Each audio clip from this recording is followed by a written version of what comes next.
I'm here with Kevin, or as I have always thought of him, as Monk, originally from TL. Monk is in charge of the 1v1 aspect of Stormgate over at Frost Giant Games. Could you tell us a little bit about yourself and about what your role at the company has been like? Yeah, as you alluded to before, I used to work for Team Liquid TL. From then, I transitioned onto the StarCraft 2 team, working on both cooperative gameplay and the 1v1 balance. And now here I'm at Stormgate, where I am in charge of just PvP overall, player versus player in Stormgate, of course, where not only the 1v1 game mode, but a future 3v3 game mode as well. Exciting. So you're like me in that StarCraft has been your whole life, right? You grew up playing it, watching it, and now you're even living it here by working at Frost Giant. Coming from StarCraft, whether it be one and two, or one or two, or both of them, what are the experiences you wanted to bring from StarCraft into Stormgate? And then what are the things that you experienced in StarCraft that you felt like Stormgate needed to go without?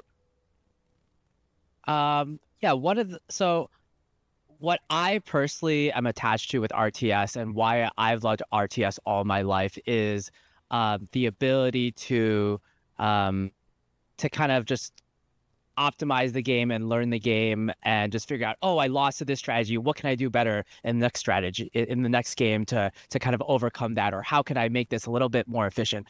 That kind of puzzle solving aspect of the RTS is really what I'm attached to and what I really want to make sure exists in Stormgate.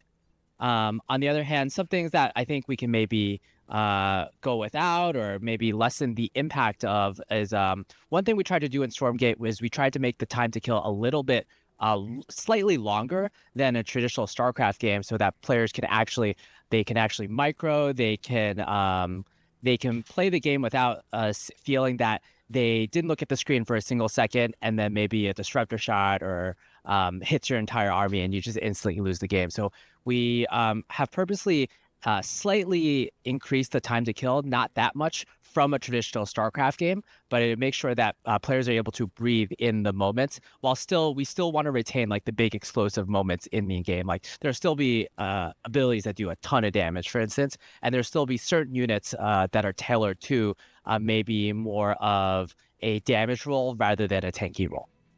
One of the things I noticed only after somebody pointed it out to me, but after a couple days of playing the game, I realized, oh, there's no like 1-1, 2-2, or 3-3 upgrades, which is funny because I felt like, and when I talked to other people that were playing the game early on, they hadn't quite noticed that wasn't there either, which is interesting because it means like I didn't miss it, but I guess I wasn't looking for it right away either. What was the rationale in eliminating these sort of incremental, at times almost universal damage upgrades on all fronts, or armor upgrades on all fronts? Yeah, that's actually one of my favorite topics to talk about. So I'm glad that you brought that up. We had a lot of back and forth with regards to whether we included these upgrades or whether we didn't include these upgrades. In fact, the very first version of the game, the from over a year ago, did indeed have those upgrades. So how we think about these upgrades, or just upgrades in general, is that we feel that the best upgrades fall into one of two categories. They either change the relationships between units, and the best example you can see is like if you get the Zergling speed upgrade, they counter Marines, but the Marines can get the stim upgrade and they counter Zerglings. But then like you get like the combat shields upgrade, and that changes relationships as well. Or maybe it doesn't change relationships. And that alludes to the second kind of upgrades, which are upgrades that allow you to that are in service of the unit and make the unit balanced. So, for example, maybe Marines can't have combat shields in the beginning of the game because that would be too OP. That would be too powerful, and that would completely change the balance of the game. So, the best upgrades in our minds are either number one, to make the unit really cool, or number two, to enable us to balance the unit such that the unit itself can shine. And that's a criteria for when designing these upgrades. The +1 plus armor and weapon and armor upgrades kind of don't fall into either of these two categories. And what we found is they often create a situation where, as for a new player, you don't know that these upgrades exist because they're not surfaceable to a player. You have to go in the unit info panel. You have to hover over a button in order to find out, oh, this unit actually does have a +1 upgrade. So a lot of times we found out that when players were playing the game, they suddenly just lost and they don't know why. And it was probably because their opponents were upgraded 3-3 versus 0-0. So that's from a new user perspective. That's also from like just an exciting moments perspective. No one is particularly excited about +1 upgrades. And then finally, we like the fact that I think in Stormgate overall, you see a lot more tech switches. Oftentimes in a lot of Blizzard-style RTSs, such as Warcraft, such as StarCraft, you're really hard committed into a specific play style, or like you go heavy bio or heavy mech because you are locked into those upgrades. I think my favorite example is actually coming from Warcraft 3. The Huntress and Archer upgrades, you would get the tier 1 upgrades, and then you could never transition it to tier 2 or 3 because you were just locked into those units. And for Stormgate, well, we've found out that because we don't have these, we're not gated to these +1 upgrades, there are more free tech transitions. And we're still trying to figure out, like, is this, like, we're a pretty fluid game right now in terms of how well you can transition tech. All you really need is the tech buildings and the correct number of associated production structures. And we're kind of trying this out, and we've generally liked the idea so far. I think maybe we could have a few more upgrades added back into the game in order to more gate the tech transitions, because they are a little bit free right now. And we are also considering other types of universal upgrades. So, for example, maybe it's not a +1 attack upgrade. Maybe it's like a +1 speed upgrade that affects all units overall. So this next question, I don't know if this is your department exactly, but as a 1v1 guy, I mean, my favorite experience has always been laddering. I love the fact that there's like this beautiful meritocratic system that's blind that will just, if I'm really playing well, it will push me up. If I start to play worse, or maybe I get a little bit too experimental, it'll just organically push me back down. Can you talk a little bit about the laddering system in the game for the people that are, kind of my background? Yeah, of course. We actually a lot of our devs come from StarCraft, and we have a lot of experience with that ladder system. That being said, probably the biggest influence for our ladder system is actually a fan-made ladder system developed by the Warcraft 3 community. Warcraft 3, of course, has its own official ladder, but the community has developed their own kind of side ladder called War 3 Champions, or W3 Champions, that is really heralded as the premier ladder in the Warcraft 3 scene right now. And what they've done an excellent job of just taking feedback from the community. A lot of them are really good players themselves, so they know what works best in a ladder. And we've actually brought on a lot of those people, both as engineers and as consultants for our ladder system. And without going like too deep in the weeds, one of the things, some of the features we have is, for example, we have a global ladder system. We don't have any regions in the game, such that you can play. You living in Korea right now, you can play against anyone in North America. You'll get matched up against anyone in Europe, and our ladder system will actually intelligently find the best server for you across all the servers in the world, such that you get the best match server. So it'll no longer be, oh, you have to log on to NA to play a match between Europe and Korea. You'll no longer have to, and the game will essentially balance the server experience for you. I think that's really good, because historically with StarCraft, we were always kind of in these silos, right? It's like, well, I know the Koreans are good, but I can't touch them, right? I'm in my NA server, or I'm in my EU server. And so that's really cool that you've kind of made it a truly global thing where there's going to be crossover everywhere. And that's going to be cool to see how that that affects the meta, because so much of metas historically were also in their own weird silos, where you'd have like all the Chinese players and they only played against other Chinese players. And then you kind of didn't know what was going to happen when one came to an international tournament or how they were going to play. Well, Monk, that's all the time we have. Thank you so much for taking the time to talk to me, and congratulations on Stormgate finally being in early access. I am super excited to be casting your game and streaming it as well. Thank you for having me, Nick. Join here with Matt, a buddy of mine. I've known you for a long time. You are now in charge of esports at Frost Giant for Stormgate. This is being recorded, by the way, for everybody that is listening to this. This is being recorded basically right as early access is dropping. I don't even want to be here. I want to be playing the game right now. I've been so hyped. Yeah, me too. Can you tell us a little bit about, what it's been like working at Frost Giant, what your role is, what it means, and a little bit about yourself. Yeah, so I'm Matt. I guess for people that don't know, I ran StarCraft esports at ESL for a number of years. I started ESL Pro Tour with Apollo and with Adebisi. And I'm doing something kind of similar here right now. I got hired at Frost Giant to initially help Trevor with his esports plans, Torch. And then I started working a little bit on the production side. I was producing our UI team for a long time. And now I'm helping sort of figure out the exact esports plans and coordinate all the events. So for us, it's a lot of figuring out what exactly esports is for us, what are the purposes it serves, how can we interface with organizers in a way that is helpful for them and is good for us, how can we make sure to serve players, kind of figure out that stuff. It's always tricky with a new game. Kind of you're taking some stabs in the dark about what you want to plan, what people will find interesting. I mean, that's kind of what I'm helping to plan out, is try to find a way that we as Frost Giant, a relatively small company, indie, can make sure we can serve the community in that way. It's a huge undertaking.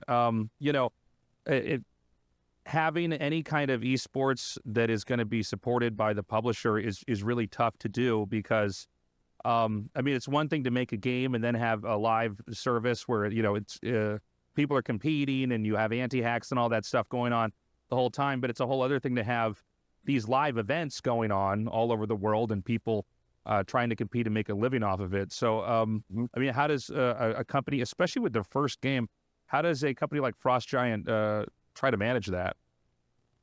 Yeah, it's very hard because just figuring out exactly what our goals are is a little bit, there is no one size fits all approach for esports. And that's sort of the biggest problem is people think of it as this sort of monolith, but really it's highly individualized to every game and to every community. And so for us, I would say my primary goal is, like, as a company, our primary goal is to make a fun game. And then the near secondary thing is we want to support players. And it just so happens that because of the history of this kind of company, people want to compete. It's something we can't stop. Even if we didn't want them to, they would be doing it anyway. Like, literally, the first time the game got into the hands of non-Frost Giant employees, like, by the second day, people had organized a tournament. It's just what they wanted to do.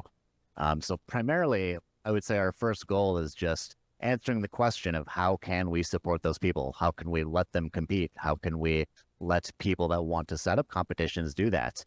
And the way to answer that is, there's 1,000 different approaches. And so it'll be a little bit of feeling out, how can we do this in a way that works for us, that works for the community?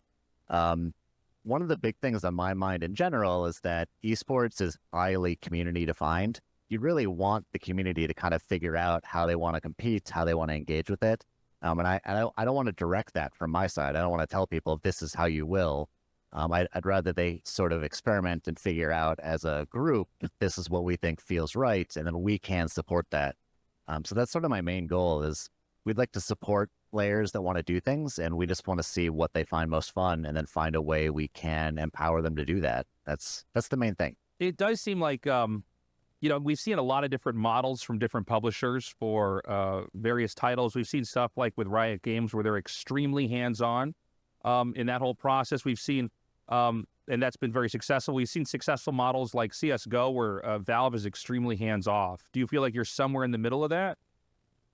Yeah, I'd say we're somewhere in the middle. I have pretty strong feelings from my time spending at DreamHack, my years at DreamHack, that esports is really the best done when it's sort of a community initiative in the sense that I would like to make sure that we can establish or we can help empower groups to run a business. So people like DreamHack or like the Tasteless events or like Take TV, we can make sure to set things up in a way where we are bringing value to them and then they can actually create their own sustainable business.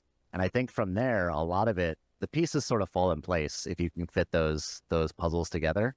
And that's kind of where I'm at right now is we'd like to just establish relationships with people that we feel good can do things. And then in the sort of midterm future, next year, I'd like to sort of set up a structure by which people can plug into that in a more real way. I would say it's closer to CSGO than anything. Somewhere CSGO, there's a lot of learnings from StarCraft that I think we're going to end up taking into account. So something like that. It's highly unique for every game. And so broad strokes, I don't plan on being particularly hands-on. But there's a lot of the minutia there. There's a lot in the details to kind of figure out what that looks like for us. There's one thing I've liked a lot about Frost Giant is how open they've been. They've been talking to everybody in the community, not just even, pro gamers or casters or tournament organizers, but, people that are from the modding community, people that are very passionate about campaigns. But when it comes to esports and competitive stuff, that can be a lot of info to take in, especially from pro gamers. I mean, I've seen it firsthand with StarCraft 2. You get a lot of pro gamers lobbying for certain changes in their respective faction that they play in, or they perceive certain imbalances. How do you handle tackling that, or is it just going to be a difficult task no matter what? I wouldn't say it's so much difficult, but there's a lot of info to sort through. Like, I don't know if you remember this, but back when Snoot was playing, after BlizzCon most years, he would make a write-up of how he felt the tournament circuit should be, and it was like a dozen pages. It was very detailed, really cool. But there's a lot of people that have pretty serious thoughts on things like that from the perspective of I'm a player, or I'm an organizer, or I'm a person that runs a team. And I think taking in those inputs is going to be tough no matter what.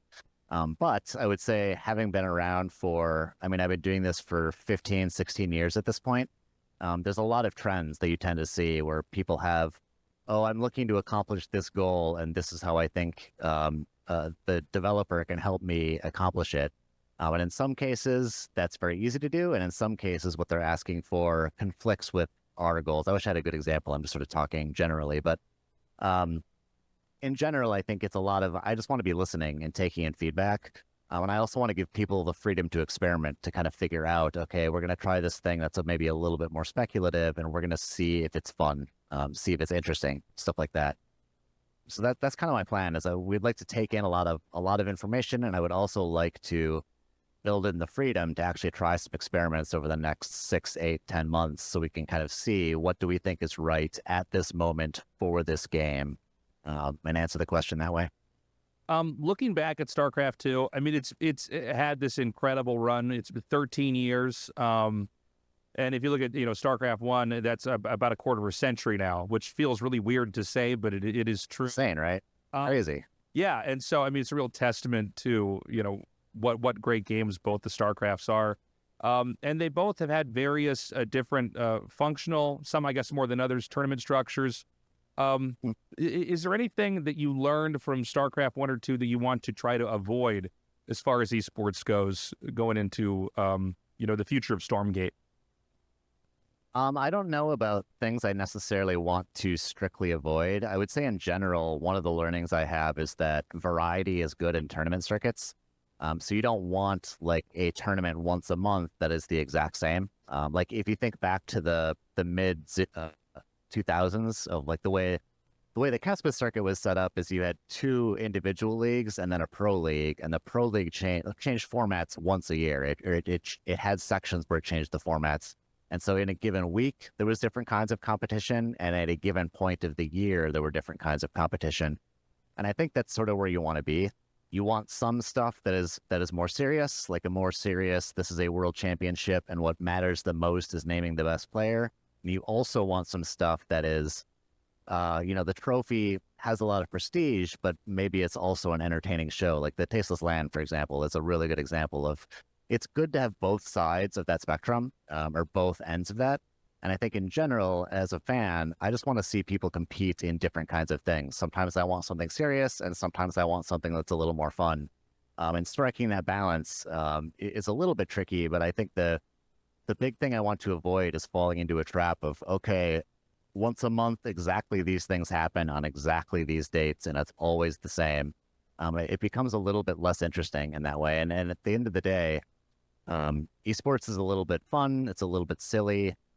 Just the fact that we're taking something that is an inherently an enjoyable pastime and on purpose taking it super seriously, it's like sort of a beautiful thing that we're doing this thing that's meant to be fun and we're taking it super seriously. And I think that's good to keep in mind. It's just at the end of the day, this is meant to be fun. It's meant to be fun for players, meant to be fun for fans. And so that's kind of the approach I want to take in general, is just keeping in mind that while people will make their livelihood from this, we are creating entertainment. And so we need to balance those things appropriately. Well, listen, man, it's good to connect with you, and I'm so excited for Stormgate Early Access. I do feel like there's something really magical about right when an RTS comes out, and everybody's trying to, especially the competitive people, everybody's scrambling to figure out what's the right way to play, or what's the OP unit, or the best cheese. So congratulations on Stormgate finally getting to early access, and I am super excited to be casting this event for you guys. So thank you so much. Yeah, thank you so much. It's great talking to you. Alex, thank you so much for taking the time to sit down and talk to me. Really exciting day. This is being recorded basically like about an hour before the game is going to launch. Could you tell us a little bit about yourself and what your role is at Frost Giant? Let's see. Yeah, thanks for having me on here. I'm the audio director for Stormgate at Frost Giant, and anything that has to do with sound, you can either compliment me or blame me for it. So what does the day-to-day of an audio designer in a game like Stormgate look like? Are you creating the sounds? Are you trying to go out and find certain types of sounds and sculpt them? What exactly does that look like? Well, sounds come from a lot of different sources, but I'd say that there's so many different things. There's the voice, there's the music, there's the sound design, there's the stuff that I've learned, because I came into this being a big StarCraft fan, big Warcraft fan. A Legacy of the Void is my favorite campaign from StarCraft 2, but I would say I am more of a casual player. I did go into multiplayer and got Zerg rushed instantly, and it was like, for me. But with people like Kevin Dong, I've got to peek more at the world of competitive play. And so that's sort of opened my eyes to a completely different audio aesthetic and audio design factor that, it's one of those you catch on slow, but you catch on good type situations. So it's a really big deal to recognize the needs of competitive players. And the more competitive they are, the more the audio needs change. So that's stuff that I've been learning about for 2.5 years, and something that I'm glad that I've been learning about in that time frame. But yeah, as far as where the sounds come from, could be libraries, could be me grabbing a microphone and going and recording something. We have a live vocalist in our Celestial multiplayer track. So it's pretty much anywhere. So is there any kind of governing philosophy that you go by when trying to pick sounds out for a game? Are there inspirations, let's say, from movies or certain types of soundtracks or even other games when you start on a game like Stormgate? Well, that's the big challenge is how do we make it impactful while still maintaining a spectrum, right? You don't want the baby units or the tier 1 units to be quite as, big as, the tier 3, the really big units. But at the same time, if you have something that's too weak, like the Zerg attack sound is iconic, right? Across the board, particularly from StarCraft 1, recognizing that a lot of StarCraft 1 sounds hold sway with players a lot more. So yes, drawing inspiration from those games, but also, yes, trying to make something that is new, that's based on, the original IP that we're creating here, is sort of, it's a bit of a tightrope walk. But yeah, sometimes films can come into play in terms of just like, I'm trying to think of something specific, but I can't right off the top of my head. But yeah, something will grab me and I'll be like, okay, I am totally going to borrow, steal, whatever, that particular element from that particular sound in order to make something bigger or, just that work better in that spectrum that I talked about. One of the interesting things about Stormgate is obviously each of the factions has their own personality, play style, art style, but Frost Giant decided to have different soundtracks composed for each of the different factions. Can you tell us a little bit about the thought process with that? How did you pick these artists? Who are they and their backgrounds? And what was that whole process like?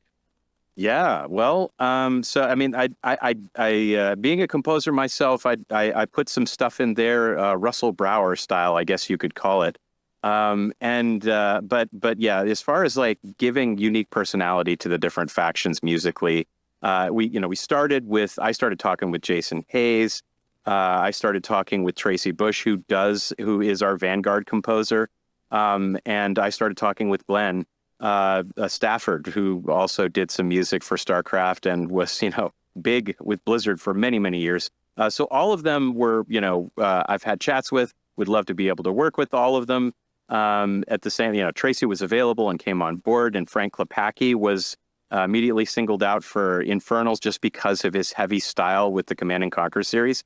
And then with Celestials, we had an opportunity to really, really break out. Not that we didn't want to for the others in terms of the inspiration, but for Celestials, the notion was like, what is going to be different that isn't necessarily just orchestral or orchestral electronic or the things that we hear so often in films these days that tends to be a bit more generic sounding. And so we really brainstormed on a lot of options there. And Na Wang Chiu, who's our composer for Celestials, just knocked it out of the park in terms of bringing all the elements that we got in terms of some music direction help from producers like Blood Pop, who's worked with Lady Gaga, Chainsmokers, and also, members of Imagine Dragons. That's just a small group, right? So yeah, Dan from Imagine Dragons also provided some really good feedback to us.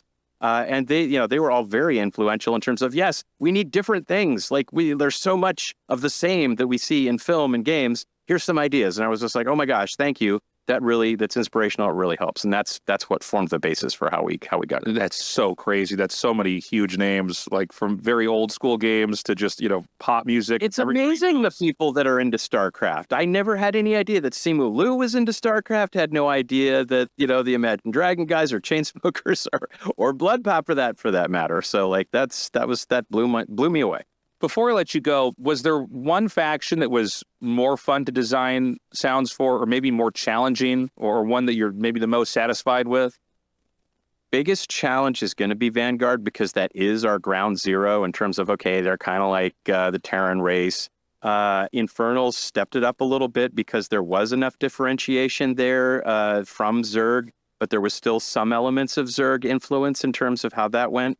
But then Celestials, I mean, it just keeps getting more and more differentiated. I'd say Celestials was the most different race, even though, yes, I am a massive Protoss fan. That's my favorite StarCraft race. But it was differentiated enough that it allowed us to say, like, oh my gosh, let's use tonality, right? Let's take like actual tones. We started in the key of E, kind of standard guitar key. But I told the sound designers and also Wang that we were going to use E as the overall tone with harmonics and resonance with Celestials in terms of the overall sound of the faction. So I'd say in terms of originality and new, it's Celestials. But going back to Vanguard, it's like we're looking at really, really different ways in which we can make that faction stand out. Well, listen, thank you so much for taking the time to talk to me. I am super excited to start playing Stormgate. It's like about to drop. We're literally recording this interview as people are going to be getting access to the game. So congratulating times, man. Yeah, man, congratulations. And appreciate you taking the time to chat. Take care. Really appreciate it. Thank you.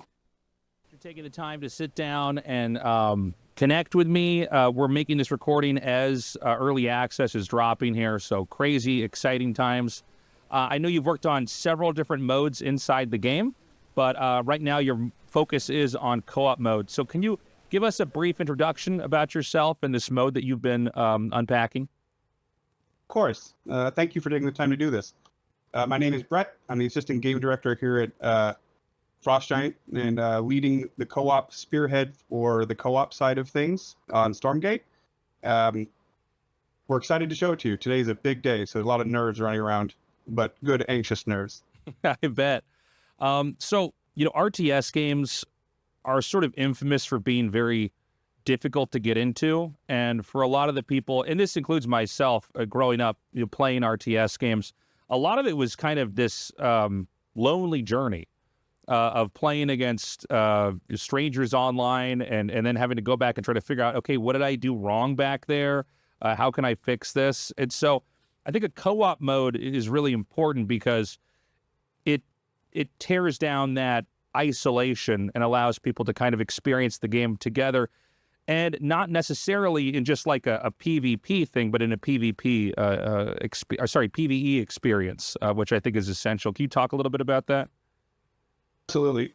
So I grew up as well playing StarCraft, StarCraft 2, Warcraft, and then I got into MOBAs pretty heavily.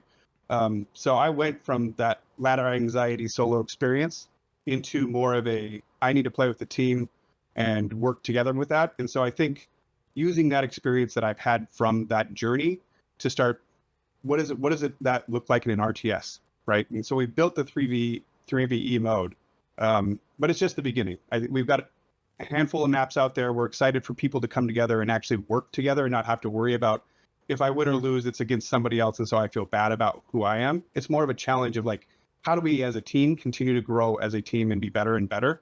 We've tried to make the cooperative mode layered in difficulty, so you can come in and just start pretty easily, right? You're probably not going to lose the game. You're going to figure out the mechanics. You're going to laugh at each other about doing silly build orders and stuff like that. But as you get better and better at the game, you can go up and up in difficulty to the point where we have annihilation difficulties now that'll be hitting in early access, which I think are probably going to be very, very difficult for a lot of people to work with. But that's kind of the excitement for us, is like, how far can we push the co-op mode for challenge for people that want that challenge too. So I think we're creating a really good experience for people to come in and just have fun, but also a really good experience for hardcore RTS players to come in that want to challenge. And once we get the leaderboards up, like to work with each other to try to play against other teams that are trying to do the same thing. So I think we're trying to bring in a mix of both. Yeah, I think that's really important because in any mode, even in a 1v1 multiplayer mode, there can be kind of the casual fun, I'm going to mess around and mode. But then even in PvE, yeah, you can make it super hardcore, right? It's not just about onboarding new players or people that might have ladder anxiety. It's about people that want to be challenged, maybe with their friends as well. Did you encounter any kind of unique challenges or obstacles in trying to get this set up? I feel like a lot of RTS has been, we've had campaigns and we've had obviously competitive 1v1 multiplayer, but I think the co-op is still, I think, fairly new as a concept in a lot of RTS games. Yeah, I think the biggest challenge that we're having is we need a lot of time to soak this mode. We need to see what actually is fun for players and how are they engaging with the content that we're giving out, and how can we make it better? Because I don't know a lot of games that are doing this, and I haven't played a lot of games that are doing the 3VE completely like this. So we're working on trying to figure out how do we continue pushing the mode's boundaries and making it more fun for players and not worried about just balance, which is, I come from working on Heroes of the Storm, the 5v5 MOBA, and so everything had to be balanced. But now I have a chance to work on a mode that I can just go crazy and let the players have insane powers and just have fun with it. And so the challenge is like, how do I take those handcuffs that I've had on in the past in my design experience and then just remove them and say, how do you make this fun for everyone else? Sorry, his cats. Like how he's doing that earlier too. He's trying to push his way into the shot here. So you said that you were working on co-op, but you were in a lot of other different parts of the development of the game. Can you tell us a little bit about that and how you bounced around and what that experience is like? Sure. So we're a small team, or a smaller team. And so regardless of my title as the assistant game director, I still had to put on my everyday pants and do creative work as well. So I was the main designer for the Infernals, the Infernal host faction. So if you're playing them and like them, I'm your guy that you can celebrate. And if you play them and hate them, I had nothing to do with them. So, but yeah, so I was doing a lot of creative work on the hours that I was not in meetings. whether it was 1v1, whether it was co-op, working on mutators. There's a whole bunch of stuff that people haven't seen yet that is still in the works. And so I was kind of, I was Tim Campbell's right-hand man. Like, where do we need Brett right now, and where can he help the most? And so that's kind of where I was placed. You don't have to give away too much here. I don't know, what's top secret and what you're able to talk about, but what are the future plans for co-op? Do you guys have other stuff in the works? We have tons of stuff. I'm not sure how much I can say, but since we can post-edit this, I will I will go out there and just say that we have many other heroes that are currently being worked on. We have, we're hoping to do some procedural generated content for the maps and the actual levels. So players will be able to use some of the mechanics that we're currently bringing to them, but having new experience every time they get into a game without us having to go in and make a whole new map. So the map will kind of move itself around and do what we've seen it in ARPGs all the time. A lot of the maps and stuff are created automatically or through AI. So we're looking at how do we do that? How do we do that with this mode? Because it makes the game so much more replayable without us having to go in and design constantly, which takes a lot of firepower from us. And we can use that to do something else or make brand new content that we can actually use the procedural generation with. Well, listen, as a diehard fan of RTS, I can tell you that in my own experience, it's the amount of different ways you can enjoy an RTS, which I think is going to make Stormgate a success. I'm really happy that we have people like you that are working on these modes that maybe even for this tournament that, we're going to be doing here, this isn't the default that people think of when they think of RTS. They might be thinking hardcore 1v1, but the only way that you're going to be able to get your friends to play these kind of games and get into it is to have modes that, you can enjoy the game in a different ways. So I really appreciate the work that you're putting in here for Stormgate. I'm super excited to try the co-op. We do have some plans to debut some of that here for the show that we're doing in Seoul. So just thanks so much for taking the time to talk to me. I really appreciate it. No problem. Thank you again. It's a big day. Go Stormgate. Go Frost Chewy. Hell yeah.